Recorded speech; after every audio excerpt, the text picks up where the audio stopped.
নমস্কার বন্ধুরা, আমার চ্যানেলে সবাইকে স্বাগত জানাই। মহাদেবের আশীর্বাদে আশা করি সবাই ভালো আছেন, সুস্থ আছেন। বন্ধুরা, আগামী রবিবার 7ই জুলাই রথযাত্রা, আর উল্টো রথযাত্রা 16ই জুলাই।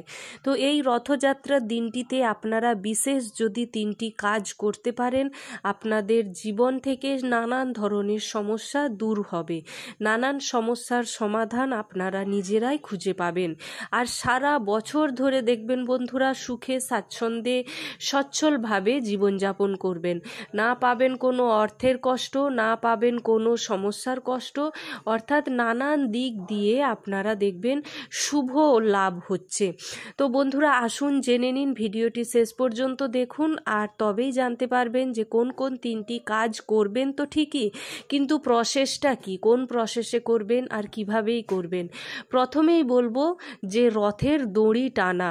সকলেই জানেন প্রভু জগন্নাথ দেবের আশীর্বাদ পেতে রথের দড়ি টানা একটা রীতি চলে এসেছে। এই রথের দড়ি যদি কেউ একবার টানতে পারে, বলা হয়ে থাকে সে একদম অতি প্রাচীন রোগ থেকে মুক্তি পায়। অতি পুরনো রোগ জ্বালায় যারা জর্জরিত থাকেন, নানা সমস্যায় যারা জর্জরিত থাকেন, ওই জগন্নাথ বলে যদি ওই রথের রশ্মি বা রথের দড়িটা যদি আপনারা টানতে পারেন, অন্তত 10-15 পাও অন্তত যদি হেঁটে দড়িটা টেনে যান, দেখবেন বন্ধুরা আপনাদের কিভাবে জগন্নাথ দেব আপনাদের কাছে আশীর্বাদ করছে আপনাদের। বন্ধুরা, জগতের নাথ হলেন জগন্নাথ দেব। তাই এই দিনটিতে দেখবেন যাদের বাড়ির কাছাকাছি কোনো বড় রথযাত্রার রথ বের হয় না, দেখবেন আজকাল যুগে না ছোট ছোট, আজকাল কেন আগের থেকেই দেখবেন গ্রামে গঞ্জেই বলুন, চারিদিকেই বলুন, দেখবেন বাচ্চারাও ছোট ছোট রথ সাজিয়ে নিয়ে কিন্তু ঘুরছে। দেখুন বন্ধুরা, বিশ্বাসে মেলাই বস্তু, তর্কে বহুদূর। এই রথের মধ্যেও কিন্তু জগন্নাথ দেব বিরাজ করে থাকেন, কেননা বাচ্চাদের মনে কোনো পাপ থাকে না। তাই না কোন বাচ্চার রথের মধ্যে জগন্নাথ দেব স্বয়ং বিরাজ করবেন। তাই বাচ্চাদের রথ বলে হাস্য কৌতুক নিয়ে হেসে কিন্তু উড়িয়ে দেবেন না। তাই বন্ধুরা, অবশ্যই রথ দেখতে পেলে এই দিনটিতে অবশ্যই রথের দড়ি টানা সব থেকে মূল্যবান একটি কাজ। আর কোনো কাজ হয় না রথযাত্রার দিন রথের দড়ি টানার মতো বড় পুণ্য কাজ আর কিছু হতেই পারে না। তবে বন্ধুরা, বিশেষ করে খেয়াল রাখবেন এই দিনটিতে নিরামিষ আহার গ্রহণ করার চেষ্টা করবেন। কেননা বন্ধুরা, রথের দড়ি টানার আগে সকলেই জানেন নিরামিষ আহার করতেই হয়। তাই বন্ধুরা, অবশ্যই এই দিনটি নিরামিষ আহার গ্রহণ করবেন। দ্বিতীয়ত কোন কাজটি করবেন বন্ধুরা? দ্বিতীয়ত কাজ হলো গাছ লাগানো। দেখুন বন্ধুরা, ধরিত্রী মাকে যারা সবুজে ফুলে ফলে স্বচ্ছন্দে ভরিয়ে রাখে, ধরিত্রী মায়ের রূপ সৌন্দর্য যাদের বৃদ্ধি করে, তাদের দেখবেন জীবনে একটা আলাদাই আনন্দ থাকে। যারা গাছ ফুল এমনিই ভালোবাসে, তাদের দেখবেন মন এমনিই সুন্দর হয়। যারা গাছে ফুল ফোটাতে ভালোবাসে বা নানান ধরনের গাছ লাগায় না, তাদের মন দেখবেন এমনিই পরিষ্কার থাকে। তাই বন্ধুরা, এই বিশেষ দিনটিতে আপনারা যদি গাছ লাগাতে পারেন, আর কোন কোন গাছ লাগালে শুভ তাও বলে দেব, সাথে থাকুন বন্ধুরা। গাছ যদি দেখবেন রথের মেলা, রথযাত্রার মেলাতে দেখবেন প্রচুর জায়গায় দেখবেন নানান গাছ বিক্রি হচ্ছে, ছোট ছোট চারা। নার্সারিতেও দেখবেন ছোট ছোট চারা গাছ, অনেক কিছু গাছ পেয়ে যাবেন। তো এর মধ্য থেকে কোন 3টি গাছ লাগালে আপনাদের জীবনে জগন্নাথ দেবের আশীর্বাদ তো পাবেনই, সাথে মা লক্ষ্মী। যেমন বন্ধুরা সকলেই জানেন আশা করি, জগন্নাথ দেব তো হলেন স্বয়ং শ্রী বিষ্ণুর অবতার, আর সুভদ্রা দেবী হলেন কিন্তু স্বয়ং মা লক্ষ্মীর অবতার। তাই বন্ধুরা, মা লক্ষ্মীর আশীর্বাদ পেতেই এই দিনটিতে অবশ্যই গাছ লাগান। প্রথমেই কোন গাছটা লাগাবেন সেটা আপনারা বাড়িতেও লাগাতে পারেন, ছাদেও লাগাতে পারেন, নিজেদের ব্যালকনিতেও লাগাতে পারেন। প্রথমেই বলবো বন্ধুরা, মানি প্ল্যান্ট। মানি প্ল্যান্ট কথাটা সকলেই জানেন, এর সাথে মা লক্ষ্মী দেবীর কানেকশন রয়েছে। মানি মানেই টাকা, টাকার সাথে মা লক্ষ্মী দেবীর কানেকশন রয়েছে। তাই এই দিনটিতে বিশেষ করে এই মানি প্ল্যান্ট গাছ কিন্তু বন্ধুরা বাড়ির মধ্যে লাগাতে হয়, বাড়ির বাইরে নয়। তাই বাড়ির মধ্যে দক্ষিণ পূর্ব কোণ হলো সব থেকে বেস্ট জায়গা মানি প্ল্যান্ট লাগানোর। মনে রাখবেন, মানি প্ল্যান্ট নিজেদের মেঝে যাতে না, অর্থাৎ বাড়ির মেঝে যাতে না স্পর্শ করে, ওপরের দিকে যেন ওঠে, বা জানালার সাথে বা দরজার ব্যালকনির সাথে বা বারান্দার সাথে যেন ওপরের দিকে ওঠে, সব সময় খেয়াল রাখবেন গাছ না করে। দ্বিতীয়ত বন্ধুরা, কোন গাছ লাগালে এই দিনটি শুভ মনে করা হয়ে থাকে তা হলো তুলসী গাছ। সকলেই জানেন তুলসী গাছও কিন্তু মা লক্ষ্মী দেবীর একটি স্বরূপ। তুলসী গাছের প্রতিটি পাতার মধ্যেই ভগবান শ্রী বিষ্ণু বিরাজ করে থাকেন।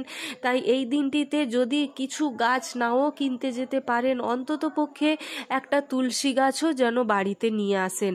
দেখবেন একটু সামান্য বাড়ির থেকে বেরিয়েই দেখবেন এই দিন অনেক গাছপালা বিক্রি হয় নার্সারির গাছ লাগানোর জন্য। যদি নাও পারেন, সামর্থ্য নেই গাছ কেনার, হ্যাঁ আজকাল মানুষের এখন বলবেন অনেক অনেক টাকা থাকে, কিন্তু এমনও মানুষ থেকে থাকে যাদের 50টা টাকাও থাকে না যে গাছ কিনে সে লাগাবে।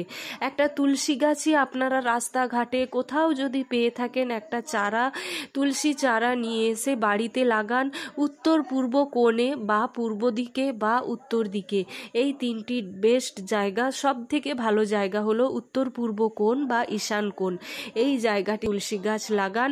এছাড়াও বাড়িতে যদি তুলসী গাছে, সকলের বাড়িতেই থেকে থাকে, তুলসী গাছে নিত্য জল ঢালেন, পুজো করেন ফুল দিয়ে, সেইখানেই লাগান না আরও একটি গাছ, আর সেদিন থেকেই পুজো করুন। দেখবেন মা লক্ষ্মী দেবীর আশীর্বাদ আপনাদের উপর সদা সর্বত্র বিরাজ থাকবে। তৃতীয়ত বন্ধুরা, যে গাছটি ছাড়া কিন্তু রথযাত্রার গাছ লাগানো অসম্পূর্ণ হয়ে যায়, সব থেকে ভালো হলো নিম গাছ লাগানো। বলা হয়ে থাকে বন্ধুরা, বাস্তুর মধ্যে যদি নিম গাছ থেকে থাকে, সমস্ত নেগেটিভ এনার্জি কিন্তু দূরীভূত হয়ে যায়। যাদের বাড়িতে বন্ধুরা নিম গাছ নেই, তবে কিন্তু হ্যাঁ, নিম গাছ যারা লাগাবেন বা বাড়িতে রয়েছে, অন্তত পক্ষে যত্ন করবেন। অনেক নিয়মকানুন রয়েছে, এত কিছু একটা ভিডিওতে বলা সম্ভব নয়। আপনারা যথাসাধ্য যারা বাড়িতে রয়েছেন, নিম গাছ যাদের বাড়িতে রয়েছে, তারা আশা করি সকলেই জানেন নিম গাছ খুব সুন্দরভাবে রাখতে হয়, খুব যত্ন সহকারে রাখতে হয়, অনেক কিছু নিয়মকানুন। এই নিম গাছ যদি যাদের গৃহে থাকে, এই নিম গাছের থেকে গাছ আর কিন্তু হয় না। তাই নিম গাছ অবশ্যই এই রথযাত্রার দিনে যদি বাড়িতে লাগাতে পারেন, বলা হয়ে থাকে ভগবান জগন্নাথ দেব আপনার গৃহে স্বয়ং পদার্পণ করবেন, আপনার গৃহে বিরাজ করবেন স্বয়ং জগন্নাথ দেব। তাই বন্ধুরা, অবশ্যই একটি নিম গাছ আপনারা লাগাবেন। তবে লাগানোর আগে আপনারা অবশ্যই অন্য কারোর পরামর্শে যে কিভাবে লাগাবেন, কিভাবে যত্ন করবেন, দেখুন বন্ধুরা, এই ভিডিওতে আমি যদি বলি ভিডিও অনেক লম্বা হয়ে যায়। আপনারা অবশ্যই নিম গাছটির ক্ষেত্রে বাস্তুবিদদের পরামর্শ নিয়ে তবেই কিন্তু লাগাবেন। আমি কিন্তু কোনো বাস্তুবিদ নই, আমি শুধু যেগুলো করি আমার জীবনে, আমার লাইফে, নানান জ্যোতিষকে ফলো করে, নানান শাস্ত্র মতে, নানান ভিডিও ফলো করে আমি যেগুলো করি সেগুলোই শুধু আপনাদের কাছে শেয়ার করি, যাতে আপনারাও করে উপকৃত হতে পারেন। তৃতীয়ত কোন কাজটি করবেন, এই কাজটি ছাড়া কিন্তু রথযাত্রা অসম্পূর্ণ, তা হলো দান ধ্যান, মিষ্টি দান ধ্যান। বিশেষ করে দান ধ্যান করার তো নানান জিনিস রয়েছে। অন্ন দান সব থেকে বড় দান, অন্ন দানের মতো কোনো দান হয় না।